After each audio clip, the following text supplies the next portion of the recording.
श्रियकान्ताय कल्याणनिधये निधयेऽर्तिनाम् श्रीवेङ्कटनिवासाय श्रीनिवासाय मङ्गलम्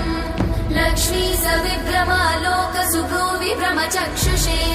चक्षुषे सर्वलोकानां वेङ्कटेशाय मङ्गलम् श्रीवेङ्कटाद्रिशृङ्गाग्रमङ्गलाभरणाङ्गये